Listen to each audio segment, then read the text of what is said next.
시간 예배를 위해 박기수 목사님 우리를 대표해서 기도해 주시겠습니다.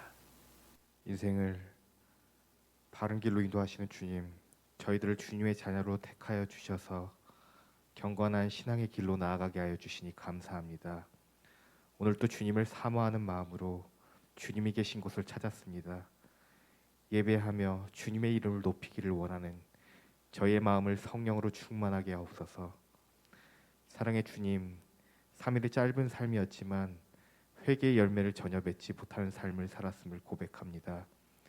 주님의 뜻은 아랑곳하지 않고 내 뜻과 내 고집대로 행하며 살기를 좋아했던 저희들이었습니다. 회개하오니 크신 사랑으로 용서하여 주시옵소서. 주님, 시대가 어려울수록 주님만 의지하는 삶이 되게 하여 주시옵소서. 여호와께 피하는 것이 사람을 신뢰하는 것보다 나으며 여호와께 피하는 것이 고관들을 신뢰하는 것보다 낫다라고 했사오니 사람을 의지하다가 낙심하는 일 없게 하시고 의인의 요동함을 영영히 허락지 아니하시는 주님만을 의지하는 저희 삶이 되게 하여 주시옵소서. 또한 가진 재물을 의지하지 않기를 원합니다.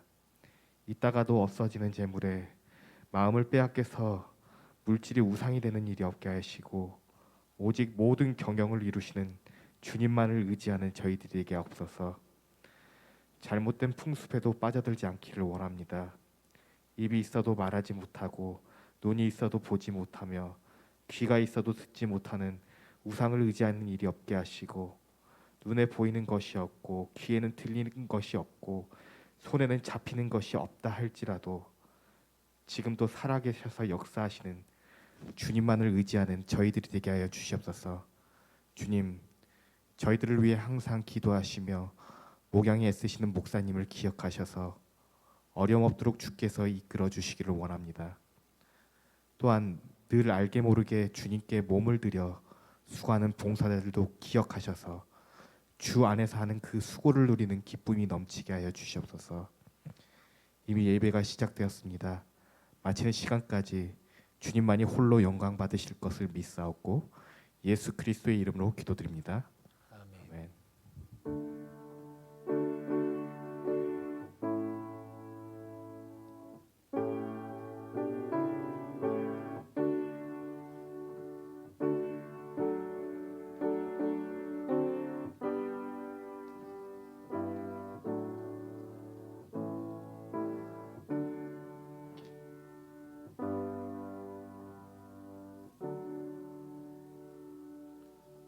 오늘 우리에게 주시는 하나님 말씀은 마태복음 5장 43절부터 48절까지의 말씀입니다. 마태복음 5장 43절부터 48절까지의 말씀, 신약성경 7면에 있는 말씀입니다. 마태복음 5장 43절부터 48절까지 말씀을 제가 봉독해 드리겠습니다. 하나님의 말씀입니다. 또 내 이웃을 사랑하고 내 원수를 미워하라 하였다는 것을 너희가 들었으나 나는 너희에게 이르노니 너희 원수를 사랑하며 너희를 박해하는 자를 위하여 기도하라. 이같이 한즉 하늘에 계신 너희 아버지의 아들이 되리니 이는 하나님이 그 해를 악인과 선인에게 비추시며 비를 의로운 자와 불의한 자에게 내려 주심이라. 너희가 너희를 사랑하는 자를 사랑하면 무슨 상이 있으리요? 세리도 이같이 아니하느냐? 또 너희가 너희 형제에게만 무난하면 남보다 더하는 것이 무엇이냐? 이방인들도 이같이 아니하느냐? 그러므로 하늘에 계신 너희 아버지의 온전하심과 같이 너희도 온전하라. 아멘. 오늘 말씀은 팔복, 그리스도인이면 이렇게 살아갈 수밖에 없다라고 말씀하신 것 중에 6번째 구체적 예를 들어 하고 계신 말씀입니다. 원수를 사랑하라 하신 말씀이죠. 그냥 더 줄이면 사랑하라는 말씀이 됩니다. 그렇기 때문에 오늘 말씀은 그리스도인이면 이렇게 살아가야 한다는 6번째 예시이기도 하지만 산상수훈의 결론이기도 합니다. 영생은 유일하신 하나님과 그 보내신 자 예수 그리스도를 아는 것이라고 말씀을 하셨고, 사랑하지 아니하는 자는 하나님을 알지 못하나니 이는 하나님은 사랑이심이라 말씀하셨기 때문에 사랑하라고 하는 오늘 말씀이 그야말로 산상수훈의 결론일 수밖에 없는 것이죠. 사랑하는 사람만이 하나님을 알게 됩니다. 그래서 우리가 인생을 돌이켜 볼 때 우리에게 남는 것은 사랑한 것과 사랑받은 것 뿐입니다. 그러니 사랑이신 하나님을 알고 그래서 내가 사랑 자체가 되는 것, 그것이 영생일 수밖에 없는 것이죠. 그래서 오늘 말씀은 하늘에 계신 너희 아버지의 온전하심과 같이 너희도 온전하라 라고 결론을 맺고 있는 것입니다. 왜냐하면 골로새서에 이 모든 것 위에 사랑을 더하라, 이는 온전하게 매는 띠니라 말씀하셨기 때문이죠. 우리가 온전하기 위해서는 사랑을 더하지 않고는 불가능하다라는 겁니다. 또 어느 때나 하나님을 본 사람이 없으되 만일 우리가 서로 사랑하면 하나님이 우리 안에 거하시고 그의 사랑이 우리 안에 온전히 이루느니라 요한일서에 말씀했기 때문입니다. 우리가 서로 사랑하면 하나님이 우리 안에 거하셔서 그 사랑이 우리 안에서 온전해진다 말씀하셨기 때문이라는 것이죠. 이 요한일서의 말씀대로 보이지 않는 하나님을 사랑하는 것은 반드시 보이는 우리가 서로 사랑하는 것으로 드러날 수밖에 없고, 그렇게 서로 사랑하는 가운데 하나님의 사랑이 온전히 이루어지게 됩니다. 그것이 바로 하늘에 계신 아버지의 온전하심과 같이 온전케 되는 것이라는 말씀입니다. 논리적으로는 다 이해가 됩니다. 그리고 사랑해야 되는 거 너무 잘 알죠. 또 오늘 말씀 그대로 나를 사랑하는 자를 사랑하는 것, 나의 형제에게 무난하는 것만 한다면 남보다 더하는 것이 무엇이냐라는 말씀이 논리적으로는 너무나 잘 이해가 됩니다. 그렇지, 더 사랑해야지. 예수 안 믿는 사람도 자기 형제, 자기 친한 사람 다 사랑하는데 나는 예수 믿으니까 그것을 넘어서서 더 사랑해야지. 잘 이해가 됩니다. 사랑의 폭을 더 넓혀야 된다는 것은 충분히 수긍할 수 있습니다. 그러나 머리로 이해하는 것이 아니라 내가 그렇게 사랑의 폭을 넓혀가고 사랑하며 살아간다는 건 결코 쉬운 일이 아닙니다. 그 중에서도 오늘 말씀처럼 원수를 사랑하라는 말씀, 너희를 박해하는 자를 위하여 기도하라는 말씀은 참으로 어려운 말씀입니다. 나랑 친하지 않은 사람, 나랑 가깝지 않은 사람에게까지 사랑의 폭을 넓혀가는 건 좀 해볼 수 있겠는데, 나를 괴롭히는 사람, 정말 원수 같은 사람을 내가 품고 기도하고 사랑하는 데까지 내 사랑의 폭을 키워가는 건 정말 어려운 일이죠. 이 말씀은 물론 바리새인과 서기관들이 이웃을 사랑하고 원수를 미워하라고 한 것에 대해서 예수님께서 또 온전한 말씀으로 깨우치고 계신 것입니다.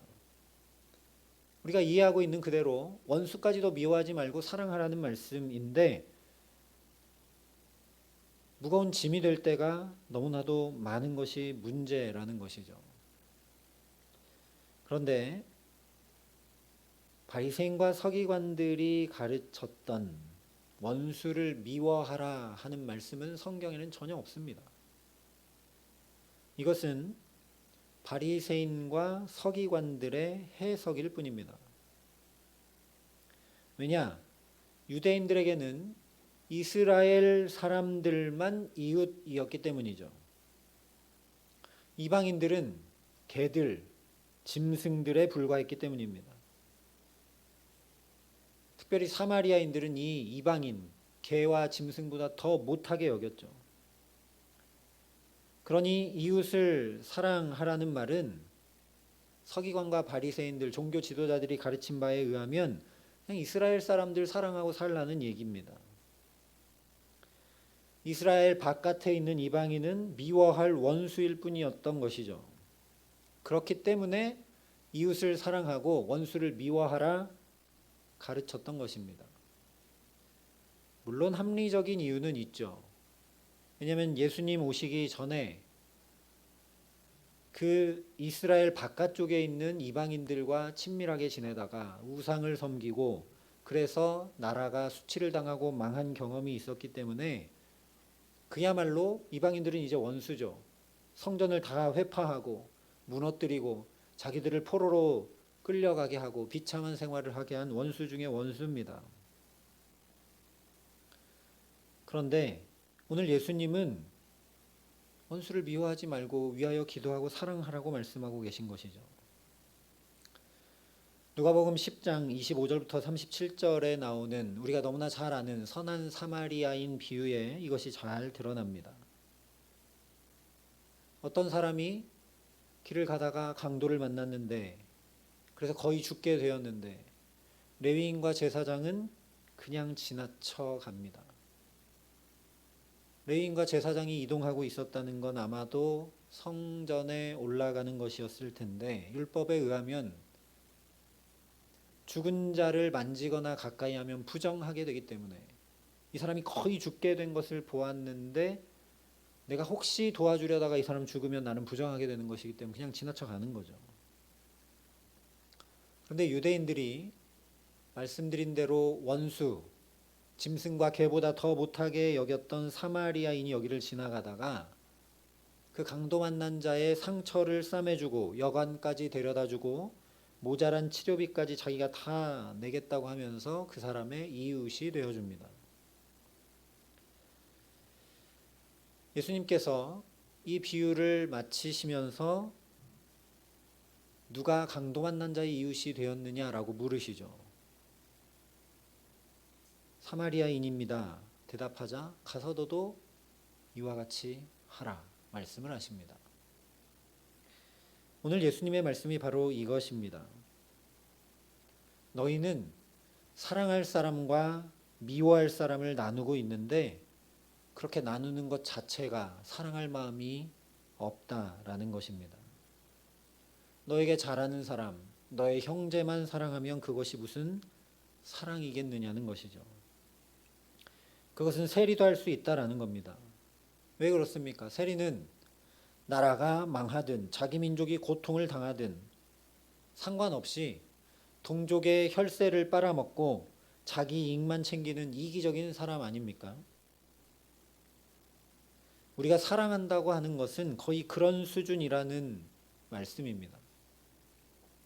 사랑한다고 하지만 사실 내게 잘 해주는 사람, 내게 이득이 되는 사람, 무엇보다 나의 가족 정도 사랑할 뿐이라는 것이죠.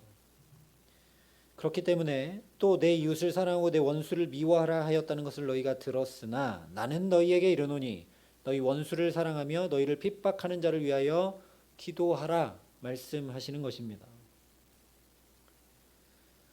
이게 무슨 말씀인가? 너는 이웃 될 사람, 그렇지 않은 원수 이렇게 나누고 있느냐? 그게 아니다.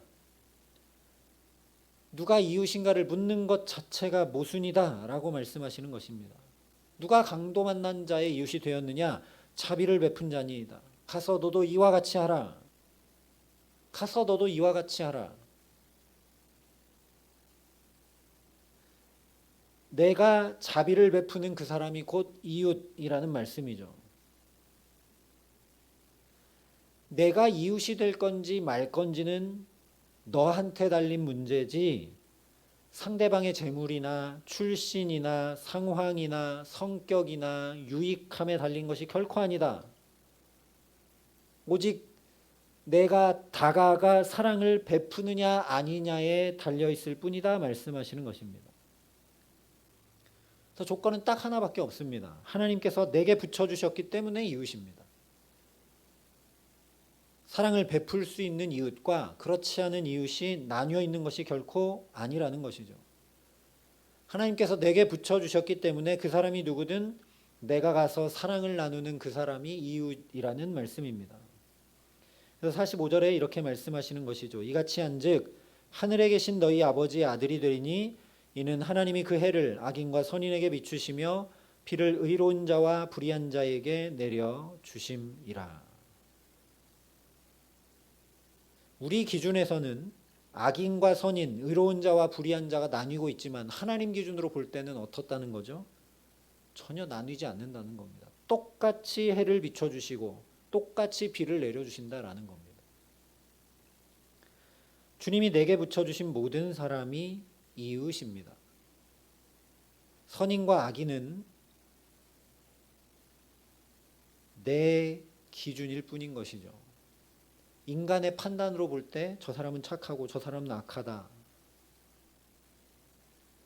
그런데 주님의 기준으로 볼 때는 우리에게 붙여주신 모든 자, 이 땅의 모든 자에 대한 주님의 마음은 동일하다라는 것이 45절의 말씀입니다. 왜냐하면 해를 악인과 선인에게 모두 비춰주시고 비를 의로운 자와 불의한 자에게 모두 내리시는 분이 하늘에 계신 너희 아버지라는 것이죠. 주님은 나누지 않으십니다. 원수라는 개념 자체가 없습니다. 그리고 하늘에 계신 너희 아버지의 아들이 되리니 말씀했기 때문에 우리도 그러해야 된다라는 것이죠. 사실 원수는 내가 가지고 있는 극단적인 이기심으로부터 나오게 됩니다. 그렇지 않습니까? 원수라는 건 내게 얼만큼 피해를 주었는가 하는 것이 기준이 됩니다. 나에게 조금 손해본 사람을 우리가 손해 끼친 사람을 원수라고까지 하지는 않죠. 나에게 정말 심각한 해를 끼친 사람, 그러니까 얼만큼 내게 해를 끼쳤느냐가 원수인가 아닌가를 나누는 기준이 됩니다. 그리고 저에게 해코지를 한 사람은 제 원수지 박희수 목사님의 원수가 아닙니다. 원수라는 기준은 나한테 있는 것이죠. 원수라는 개념 자체가 내 안에 있는 개념이라는 것입니다. 내가 저 상대방을 향해 가지고 있는 자세와 태도에 따라 원수가 될 수도 있고 이웃이 될 수도 있다라는 것이죠. 근데 우리는 보통 그렇게 생각하지 않습니다. 상대방이 어떻게 하느냐에 따라 저 사람은 원수일 수 있고 친구일 수 있다라고 생각을 하죠. 그래서 이스라엘은 자기들만 선민이고 이방인들은 원수이고 개와 같다, 짐승과 같다라고 취급했습니다. 그런데 이스라엘 사람들에게만 원수지 조금만 더 눈을 넓혀보면 다른 나라 사람들에게는 그 사람들이 원수가 아닙니다. 그러니 더더군다나 하나님 눈으로 볼 때는 원수일래야 원수일 수 없겠죠. 마찬가지입니다. 내게만 원수지 하나님께 원수가 아닙니다. 하나님은 그 사람이 내 이웃이다 말씀하고 계십니다. 유대인들의 탈무드에 보면 복수와 증오에 관한 이야기가 나옵니다. 어떤 남자가 낫을 좀 빌려달라고 찾아왔는데 이 사람이 거절을 합니다. 그런데 거절했던 이 사람이 얼마 후에 낫을 빌리러 왔던 그 사람에게 찾아가서 말을 좀 빌려달라 이야기를 합니다. 그러자 원래 낫을 빌리려고 했던 그 사람이 네가 낫을 안 빌려줬으니까 나도 말 안 빌려준다 라고 말을 합니다. 이건 복수죠. 낫을 빌려달라는 부탁을 거절했었던 그 남자가 이번에는 말을 빌려달라고 찾아왔을 때 말 주인인 남자가 이렇게 얘기합니다. 너는 그때 나한테 낫을 안 빌려줬지. 그렇지만 나는 너와 같지 않아. 너에게 말을 빌려주겠다. 이렇게 이야기하는 건 증오입니다. 탈무드의 얘기는 여기서 끝이 납니다. 그러나 성경은 이것을 넘어서서 사랑을 이야기하죠. 내가 낫을 빌려줬는지 빌려주지 않았는지 기억조차 하지 않고 네가 지금 말을 필요로 하기 때문에 다른 이유는 다 필요 없고 네가 지금 필요로 하기 때문에 내가 최선을 다하고 말을 빌려준다. 이것이 사랑이라는 것입니다. 우리는 주님께 원수죠. 왜냐하면 주님께서 나 때문에 우리 때문에 십자가를 지시고 돌아가셨기 때문입니다. 피해를 입힌 것 중에 생명을 빼앗는 피해를 입힌 것보다 더 큰 피해가 어디 있겠습니까? 하나님 편에서 볼 때 독생자 아들 예수를 죽일 만큼 죄를 지은 존재가 바로 나입니다. 그런데 하나님은 그런 나를 원수 취급한 적이 없으십니다. 오히려 내게 사랑의 본을 보이셨죠. 그 증거가 바로 십자가입니다. 하나님이 이웃이 되어주신 정도가 아니라 내 아버지가 되어주셨습니다.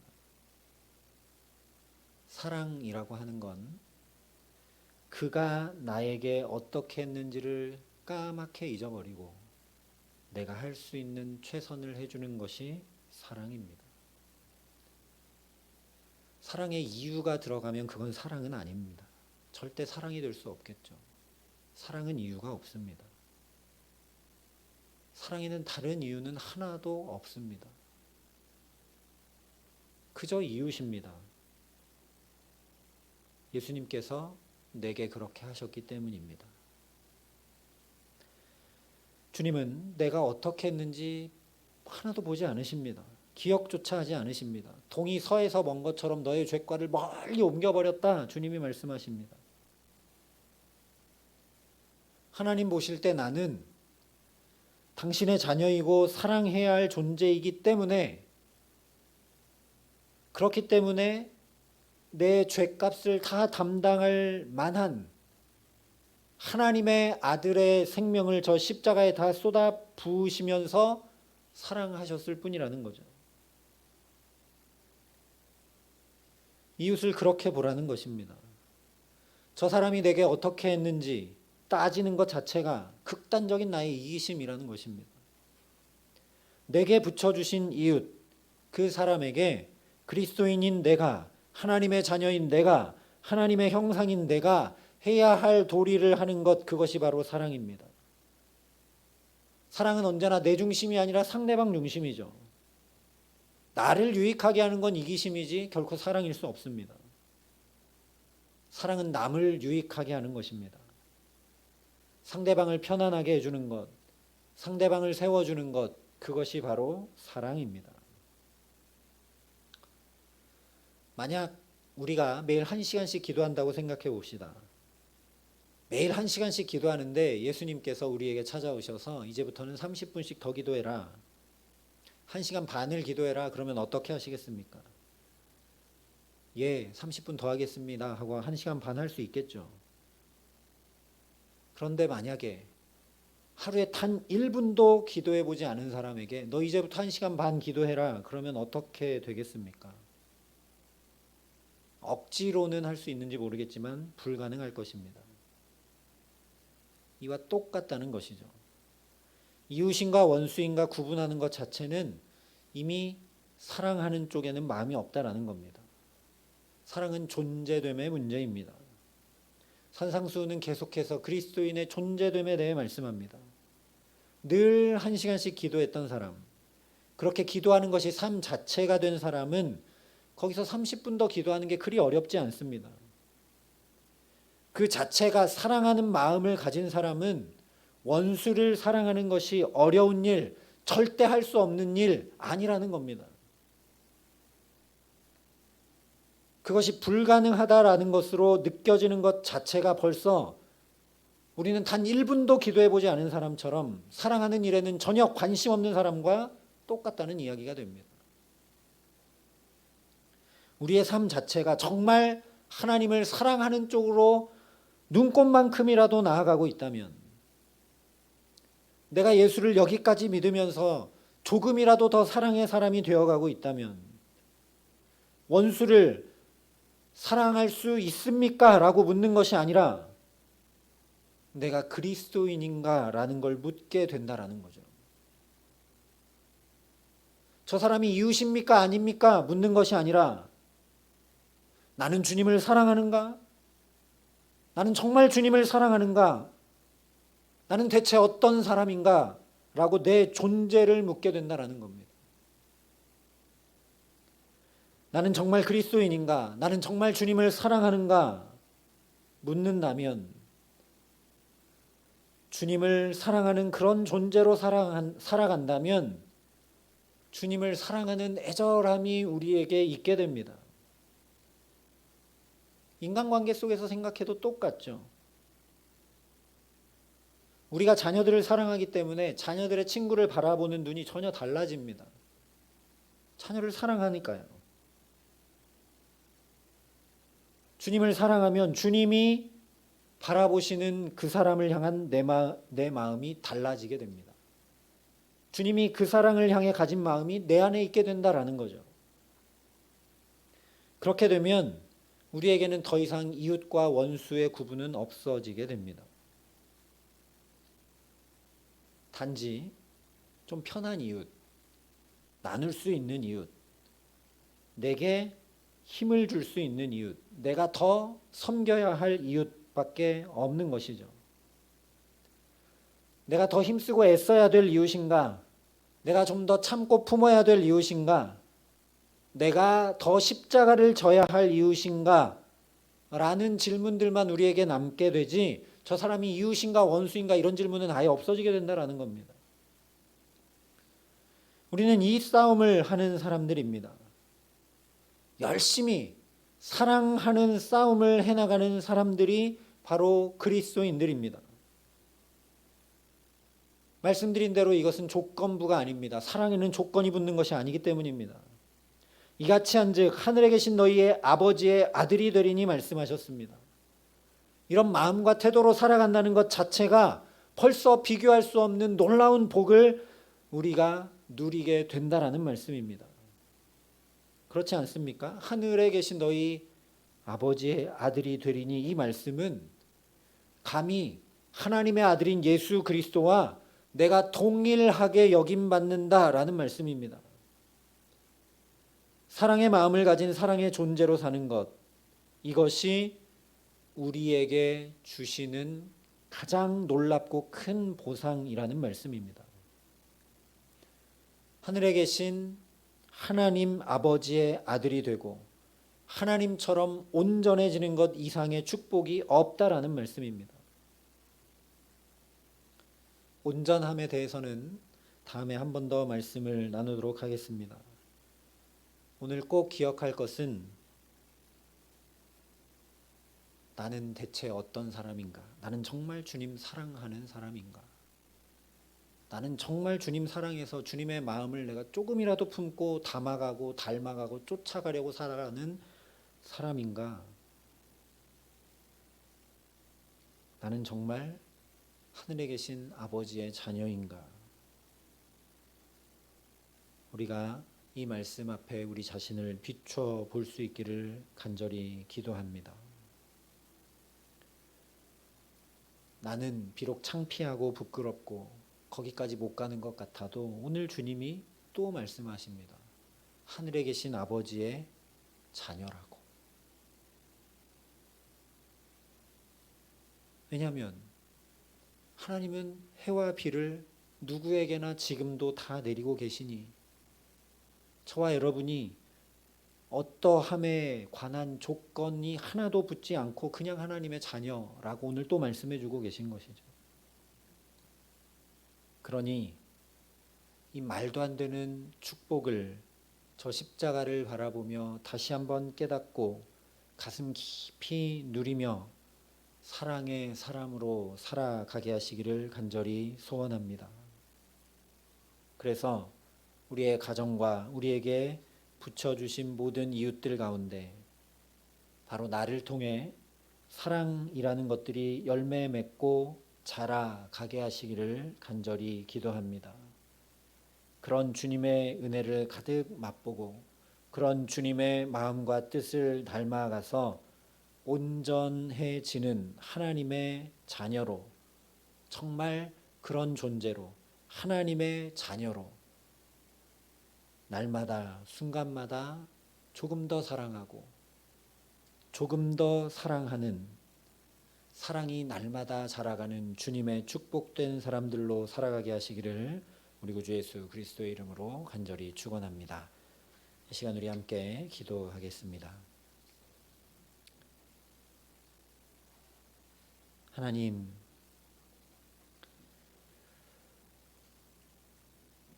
주님의 말씀이 우리를 붙들게 하여 달라고 이 시간 우리 간절한 마음으로 기도하기 원합니다. 주님 말씀을 비추어 볼 때 하나님, 저는 너무나도 부족한 사람이고 저는 하나님의 자녀 될 자격 자체가 없는 사람입니다. 여전히 이웃과 원수를 나누고 있고 내가 상종할 수 있는 사람인가 아닌가 판단하고 있는 우리를 긍휼히 여겨 주시옵소서. 그 마음이 내게 있다는 것 자체가 사랑할 마음이 전혀 내게 없다는 것을 드러내고 있음을 분명히 직시할 수 있도록 하나님, 우리의 둔한 마음과 영혼을 깨우쳐 주시옵소서. 그래서 하나님의 말씀이 비춰질 때, 율법이 비춰질 때 또 좌절하게 하여 주시옵소서. 좌절하기에 주님을 더 갈망하고 주님을 더 찾고 주님을 더욱 사랑하는 안타까움과 애절함과 목마름이 우리 안에 가득할 수 있도록 하나님 역사하여 주셔서 주님의 마음을 조금이라도 더 품고 하루를 살아가는 만큼 눈꽃만큼이라도 사랑이 더 자라가는 정말 주님의 자녀로 살아갈 수 있도록 우리를 축복하여 주시고 함께하여 달라고 이 시간 간절한 마음으로 주님 앞에 함께 기도하겠습니다. 아버지 하나님, 감사합니다. 하나님, 신앙생활을 하고 예배도 드리고 또 이렇게 3일 저녁에도 나와 예배 드리고 나는 꽤 괜찮은 신앙인인 것처럼 살아갈 때가 참 많습니다. 하나님, 또 이렇게 목사로 말씀도 전하며 하나님, 다른 이들이 볼 때는 참 괜찮은 모습으로 살아가는 것 같지만 주님이 보실 때 내 안에 얼마나 더러운 것들이 많고 얼마나 부족함이 많은지 주님이 아시는 줄 압니다. 자비와 긍휼을 베풀어 주시옵소서. 내 안에는 여전히 판단하는 마음이 있고 비교하는 마음이 있고 나누는 마음이 있음을 주님 앞에 이 시간 고백합니다. 주님, 우리를 불쌍히 여겨 주시옵소서. 이 마음이 있다는 것 자체가 사랑할 마음이 하나도 없는 것임을 아버지 하나님 분명히 깨달아 알 수 있도록 성령으로 우리의 무뎌진 마음과 둔해져 버린 영혼을 흔들어 깨워주시고 함께하여 주시옵소서. 하나님, 그래서 우리가 그 절망하고 좌절한 중심을 가지고 주님을 더욱 갈망하고 주님의 사랑이 더욱 부음바 되기를 열망하며 나아갈 수 있도록 하나님은 종을 더하여 주시옵소서. 누가 강도 만난 자의 이웃이냐, 자비를 베푼 자니이다. 가서 너도 이와 같이 하라 하신 주님의 그 말씀이 내게 깊게 들려올 수 있도록 하나님 은총을 더하여 주시옵소서. 내가 사랑하며 살아갈 때만 내게 이웃이 있음을 하나님 분명히 깨달아 알게 하여 주시옵소서. 하나님, 원수가 있는 것이 아니라 내게 이웃이 하나도 없지는 않은지 되돌아볼 수 있도록 하나님 은총을 더하여 주시기를 원합니다. 내게는 사랑할 힘이 없사오니 하나님만 사랑이시오니 그래서 이 시간 엎드려 주 앞에 기도하고 간구하오니 주의 사랑이 날마다 우리의 삶에 경험되고 누려질 수 있도록 우리 가정과 자녀들과 일터와 모든 삶을 축복하여 주시기에 내게 넘치는 사랑이 그저 흘러가서 하나님 내게 붙여주신 이들을 주님의 자녀답게 사랑하고 주님의 자녀답게 더욱 사랑하며 내 사랑의 진폭을 날마다 넓혀가는 주님의 자녀 됨으로 살아갈 수 있도록 하나님 우리에게 함께하여 주시옵소서. 그저 예배하고 기도하고 끝나는 사람 아니라 정말 조금이라도 더 예수를 믿는 시간이 늘어가면 늘어갈수록 나의 사랑의 진폭도 조금이라도 더 커져가는 주님의 사람이 될 수 있도록 하나님 우리를 붙드시고 함께하여 주시옵소서. 이 시간 우리 말씀을 기억하면서 우리가 사랑할 수 있는 것 구체적으로 중보하며 우리 이웃들을 위해 이 시간 함께 기도하기를 원합니다. 하나님, 우리가 물질을 잘 나누지도 못하고 찾아가 위로하고 또 돕지도 못하지만 이 시간 마음을 다해 주 앞에 중보하며 기도합니다. 하나님, 수해로 삶의 터전과 가족을 잃은 사람들이 있습니다. 아직도 전쟁 중에 신음하고 고통받는 사람들이 있습니다. 코로나 때문에 하나님 몸과 마음이 상한 지체들도 있습니다. 경제적 어려움으로 상황과 환경과 사람 때문에 낙심한 지체들도 있습니다. 아버지 자비와 긍휼을 베풀어 주시고 하나님 그들의 마음과 생각을 지켜주셔서 생명의 근원이 그로부터 남을 깊이 경험할 수 있도록 역사하시고 함께하여 달라고 이 시간 우리 다시 한 번 더 중보하며 주님 앞에 기도하겠습니다. 아버지 하나님, 주님 사랑하라 하신 말씀 그대로, 나의 사랑의 진폭을 넓혀가라 하신 말씀 그대로 이 시간 우리가 생각나는 이웃들을 위해 기도하기 원합니다. 아버지 하나님, 전쟁 중에 아직도 신음하고 고통당하고 있는 우크라이나에 있는 또 러시아에 있는 많은 이들을 주님 기억하시고 자비와 긍휼을 베풀어 주시옵소서. 옅은 인간의 지혜로는 이런 전쟁과 또 자연재해가 왜 일어나는지, 왜 그런 가운데 사람들이 고통당해야 하는지 알지 못하나 한 가지 할 수 있는 것, 하나님 앞에 자비와 긍휼을 구하고 엎드려 기도하는 것입니다. 하나님, 또 수해로 가족을 잃고 삶의 터전을 잃고 울고 있는 하나님, 우리의 이웃들을 기억하시고 자비와 긍휼을 베풀어 주시옵소서. 하나님, 코로나로 경제적 어려움으로 신음하고 고통당하고 있는 지체들이 있습니다. 상황과 환경 때문에, 사람 때문에 실족하고 낙심한 지체들이 있습니다. 아버지, 자비와 긍휼을 베풀어 주시고 그들의 마음과 영혼까지 무너져 내리는 일이 없도록 주님 마음과 생각을 성령으로 지켜주시고 함께하여 주시옵소서. 주께서 강한 오른손으로 여전히 붙들고 계신 것을 그 고통과 낙심의 자리에서도 하나님 경험할 수 있도록 은총을 더하여 주셔서 지킬 만한 것보다 더욱 마음을 지켜 생명의 근원이 그로부터 남을 하나님, 우리 건강이 상한 지체들에게, 하나님 낙심한 지체들에게, 하나님 여러 가지 일들 때문에 고통당하고 있는 지체들에게 친히 주께서 경험하고 누릴 수 있도록 오늘도 역사하시고 함께하여 주시옵소서. 하나님, 주의 자비와 긍휼이 아니면 살아갈 수가 없는, 그래서 주님을 바라보고 의지하는 하나님, 주의 지체들의 눈물 어린 기도 가운데 하나님 응답하시고 함께하여 주시옵소서. 아버지 하나님, 오늘도 주의 말씀 앞에 서서 심령과 골수를 쪼개기까지 하는 주님의 그 말씀을 들고 우리 삶을, 우리 마음 중심을 주님 앞에 쏟을 수 있도록 은총을 더하여 주시니 감사합니다. 아버지 하나님, 우리 안에 있는 정죄와 판단과 비교와 나누는 마음들을 주님 긍휼히 여기시고 자비와 은총을 베풀어 주시옵소서. 우리의 힘과 등으로는 결코 할 수 없는 것을 주님 아시고, 그래서 오늘도 너희는 내 사랑하는 아들, 딸이다 말씀하여 주시는 주님의 저 십자가를 붙들고 바라볼 수 있도록 주의 성령으로 우리를 도우시고 함께하여 주시옵소서. 나를 원수 삼지 아니하시고 아들과 딸 삼아 주신 주님의 그 사랑이 날마다 새롭게, 날마다 깊게, 날마다 풍성하게 경험될 수 있도록 하나님 함께하여 주시옵소서. 그래서 하늘에 계신 내 아버지 하나님과 같이 나도 조금이라도 더 사랑하며 조금이라도 더 내 마음과 삶의 사랑의 진폭을 넓혀가며 주의 자녀답게 살아감에 부족함이 없도록 우리에게 함께하여 주시옵소서. 그래서 주님 앞에 사랑의 마음을 가지고 중보하며 기도하오니 어려움 당한 지체들, 몸이 상하고 마음이 상한 지체들, 정말 세상 그 어떤 것도 의지할 수 없어 눈물로 주를 바라보는 지체들 가운데 아버지 자비와 긍휼을 베푸시고 주께서 붙드시며 구원하시고 치유하시고 채워주시는 은혜를 덧입을 수 있도록 함께하여 주시옵소서. 감사를 드리며 우리 구주 예수 그리스도의 이름으로 기도합니다. 아멘.